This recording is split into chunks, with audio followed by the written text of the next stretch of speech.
بسم اللہ الرحمن الرحیم۔ السلام علیکم، میں ساجد حسین ہوں اور آپ میرا ویلاگ دیکھ رہے ہیں۔ ہر بار عدالت کے اوپر ہم تنقید تو کرتے ہی ہیں، کچھ ججز اچھے ہیں، ان کے اوپر بات بھی ہم نے کی، لیکن رات جو فیصلہ ہوا پشاور ہائی کورٹ کا، وہ بڑا ایک تاریخ میں یاد رکھنے والا فیصلہ ہے، اور اس کو سنہری حروف میں لکھا جانا چاہیے اور لکھا جائے گا بھی، کیونکہ جس طرح کے حالات پاکستان کے اندر ایک جماعت کے ساتھ بڑھتے جا رہے ہیں، کوئی خیر کی خبر تو کبھی سنی نہیں۔ اب قاضی فائز عیسیٰ صاحب کل بھی اسی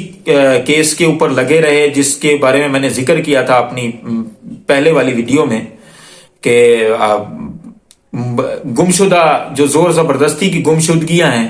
ان کے اوپر قاضی صاحب کا کیا رد عمل ہے۔ اب کیونکہ پرسوں رات کو جو عمران ریاض خان صاحب کی اہلیہ ہیں، انہوں نے ایک ٹویٹ کیا۔ اب ٹویٹ کے اندر وہ لکھتی ہیں کہ قاضی صاحب آپ جرت کریں، مفہوم اس ٹویٹ کا یہی ہے کہ آپ عمران ریاض کو بلائیں، یہ بتائے گا کہ مجھے کون اٹھا کر گیا تھا، مجھ سے کس نے کیا کہنے کی بات کی تھی اور مجھ سے کیسا سلوک ہوا، اس کو بلائیں۔ اب کل جب قاضی صاحب کے اوپر بات ہوئی، اس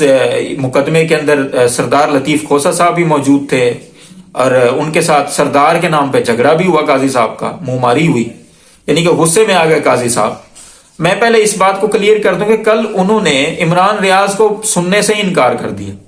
وہ کہتے ہیں کہ میں عمران ریاض کے لیے ریڈ کارپٹ نہیں بچھا سکتا، نہ ہی میں ان کا تحفظ کر سکتا ہوں۔ او میرے بھائی، قاضی صاحب 15 لاکھ روپے تنخواہ لیتے ہیں، تو کرنے کے لیے کیا آئے اگر آپ کسی کو انصاف نہیں دے سکتے تو؟ دوسری طرف آپ دیکھیں تو قاضی صاحب نے مطلب کہ ہر ممکن کوشش کی کہ پی ٹی آئی کے اوپر یہ بات ڈال کے لیون پلینگ فیلڈ کے اوپر پی ٹی آئی کو جو ہے وہ مزید رگیت دیا جائے، لیکن دلائل اور ثبوت اتنے کافی تھے کہ قاضی صاحب کو مجبوراً نوٹس جاری کرنے پڑے آئی جی پنجاب اور باقی مزید آفیسران کو جو اس معاملے میں آتے ہیں۔ دوسری طرف سردار لطیف کھوسے کے آگے جو ہے وہ کہتے ہیں کہ جی سردار کیوں لکھا ہوا ہے، سرداری نظام تو ختم ہو گیا۔ قاضی صاحب تپ گئے جی سردار لطیف کھوسہ صاحب کے اوپر۔ اب قاضی صاحب سردار لطیف کھوسہ صاحب پر تو تپ گئے ہیں، قاضی صاحب کا اپنا یار جو قاضی صاحب سے سینئر، مطلب ہے کہ وہ قاضی صاحب سے سینئرٹی میں تھوڑا سا پیچھے ہے، سردار طارق مسعود، یہ وہی جج ہے جس نے کہا تھا کہ یہ انسانی حقوق ہمیں پتہ نہیں کہاں لے کر جائیں گے، اس کے نام کے آگے سردار ہے۔ بلکہ سپریم کورٹ کی ویب سائٹ پر اگر آپ جائیں تو وہاں پہ بھی ان کا نام سردار طارق مسعود لکھا ہوا ہے۔ اب قاضی صاحب ان کے آگے سردار لگ رہا ہے، وہ ان کو کوئی پرواہ نہیں، لیکن سردار لطیف کھوسہ صاحب کے آگے نام کے آگے سردار لگا ہوا، وہ قاضی صاحب کو بڑا چبھ رہا ہے اس بات پہ۔ اب آتے ہیں اصل بات کے اوپر۔ قاضی صاحب کی تو بہت ساری باتیں کی، قاضی صاحب تو میرا خیال ہے کوئی ڈھی ٹھڈی کے بنے ہوئے ہیں، وہ تو بات کسی کی سنتے نہیں ہیں، کیونکہ ٹویٹس اتنے ہوئے، آرٹیکل اتنے لکھے، لیکن قاضی صاحب تو جب تک رہیں گے لگتا ہے تحریک انصاف کا کباڑا کر کے ہی چھوڑیں گے۔ تحریک انصاف کا کیا کباڑا نکلنا ہے، پورے ملک کا کباڑا کر کے چھوڑیں گے۔ زرتاج گل وزیر ایک ڈیرہ غازی خان کی ایک پی ٹی آئی کی ممبر ہیں اور بڑی ووکل ہیں، اور بڑا ان کا کام ہے عمران خان صاحب کے مطلب کہ کاز کے لیے بھی اور ان کی جماعت کے لیے بھی، منسٹر بھی رہی ہیں۔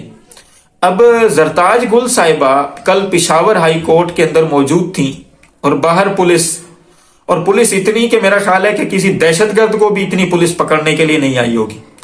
اب زرتاج گل کا میں نے وہ ویڈیو دیکھی جس میں زرتاج گل صاحبہ کہہ رہی ہیں کہ میرا جو ہے مجھے وہ گرفتار کرنے کے لیے آئے ہیں، میں یہاں پہ اپنی حفاظتی ضمانت کے لیے آئی تھی، لیکن یہاں پہ تو کوئی جج موجود نہیں، تو اب باہر میں جاؤں گی تو مجھے پکڑ لیا جائے گا۔ یہ پشاور ہائی کورٹ کے چیف جسٹس ابراہیم خان صاحب، اللہ ان کا بھلا کرے، وہ تھے اسلام آباد میں۔ اسلام آباد ایک تقریب تھی، وہاں پہ انہوں نے خطاب کیا کہ اگر میں انصاف نہیں دے سکتا کسی کو تو مجھے انصاف کی کرسی پر بیٹھنے کا کوئی حق نہیں۔ اب قاضی صاحب اور عامر فاروق صاحب کو اس کے بارے میں سوچنا چاہیے کہ وہ کیا کر رہے ہیں۔ اب یہ جب باتیں زرتاج گل کے بارے میں ابراہیم خان صاحب کو پتا چلی، وہ امیجیٹلی پشاور ہائی کورٹ پہنچے، 9 منٹ کی انہوں نے